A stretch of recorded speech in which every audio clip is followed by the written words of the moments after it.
Hey guys, welcome back to the channel. We are back on the Avalanche today. It is time to get the suspension done on this so we can move on. We need to get a top plate made, some structure made, and figure out exactly, I don't even think the axle's centered right now. Before we do that, we're gonna grab the plasma cutter. We're gonna finish this mount. We didn't drill any holes. Well, we didn't drill them all the way through, so we gotta take care of that. But let's go grab the plasma cutter and get started. So once we get the actual bolts that are long enough, they will come through those holes.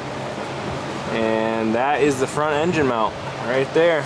Mostly done. Pretty much done. Before we can work on getting the airbag mounts done, we need to get everything straight and centered. And one thing that I had not done yet is I had 1/2" bolts in these mounts, but they're actually 5/8. So we're gonna drill these out. I didn't have the right drill bit at the time. We're gonna drill these out for 5/8. That's one step closer to getting this square, and then we can get the axle centered up.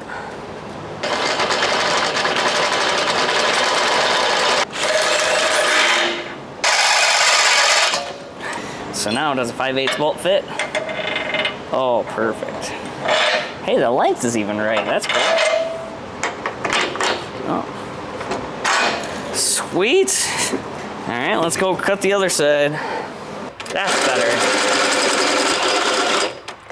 Okay, so what are we gonna center it on? The center part.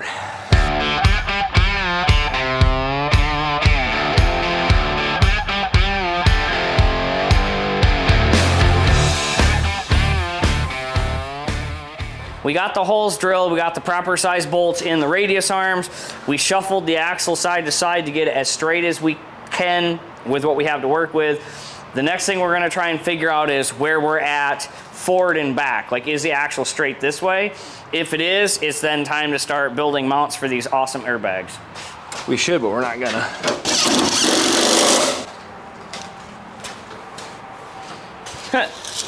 This is my super scientific way of doing this. Are you struggling there, Tim? Do you need help? Yeah, I forgot I cut it off. Over here at least. There you go. That's perfect. Well, and if you measured center right here, which I don't know where you got your measurement from. You don't want to know. It's not, that's back.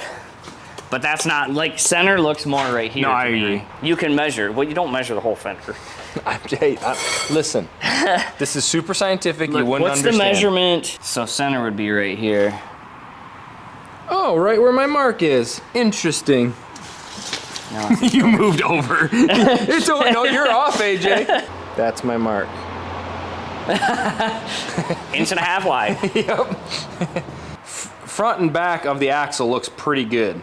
We put the fender on, nothing is tight, but I think we're gonna leave it right there. We'll mock up the other side and see what it looks like. Tim agrees.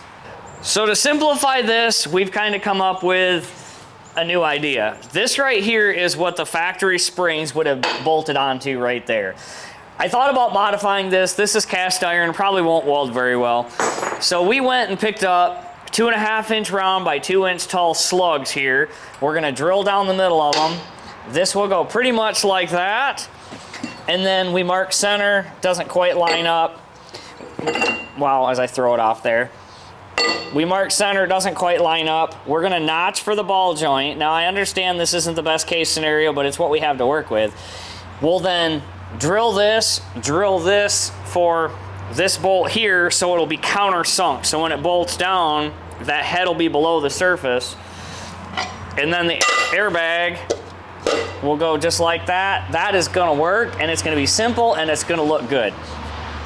Now we have the task of drilling a 5/8 hole through 2 of these.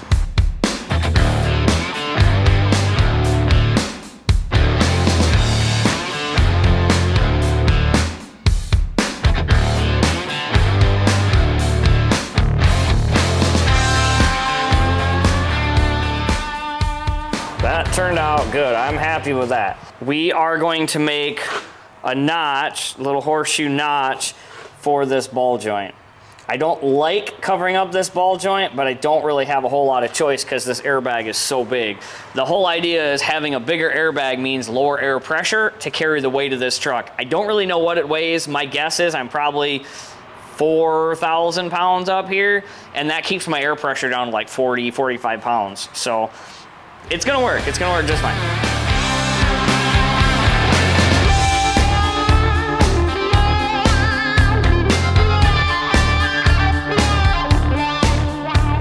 Snack time. Got to make sure you stop and enjoy the little things in life. Look at that, guys. That turned out awesome. I'm so excited. That is almost exactly what I imagined. We just welded the center puck into here. We didn't make a notch. This keeps the bag as low as we can. Yes, I know if I have to work on it, I got to take it apart. It is what it is. But that turned out absolutely fantastic. I'm excited. That's awesome. Now we got to build one more, a duplicate of this side for that side. Let's get to it so we can work on making the top plate to actually carry all the weight.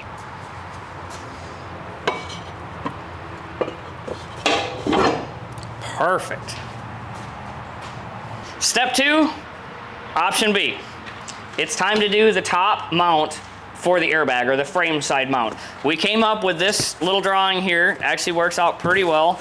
And we want, this bag is a 10-inch bag, says it can be max diameter of 11 at 100 PSI. We're never gonna run this at that PSI, at least that's the hope, but we're still gonna give 1 inch all the way around, and actually our piece of metal's 12 inches, so we'll give another little bit.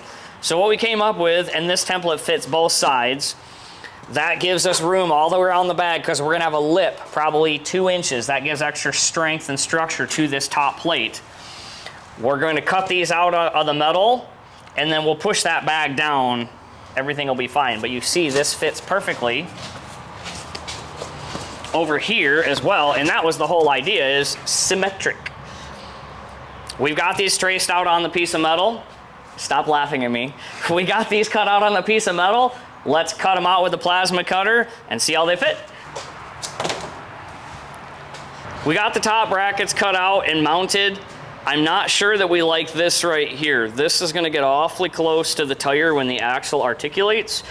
We're gonna have to rethink that. The location is good. We're probably gonna triangulate it something like here to give some extra strength to it, but we need to rethink this idea.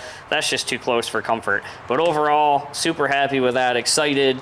And before we get this other side done, we also have to consider our track bar bracket needs to be right here somewhere, so we gotta consider that if we triangulate this down here.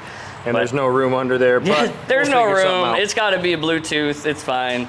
But very excited the way these turned out. We just ran out of clamps, so we can't clamp that one down, but this is so cool. Very happy with that. If you haven't seen the previous videos on this, you gotta go check them out so you can see exactly what we're working with and what we started with. We got the Duramax Jeep, the Duramax Avalanche, all those fun projects. We're getting going on the Comanche build with the 6.0. You gotta go check all those out. Thank you so much for watching. We'll catch you next time. Hey guys, welcome back to the channel. Am I even in that 15 and a half? You're live, bud. Can we do just a smidge? Man, can we do just a smidge? One more smidge and that'll be good.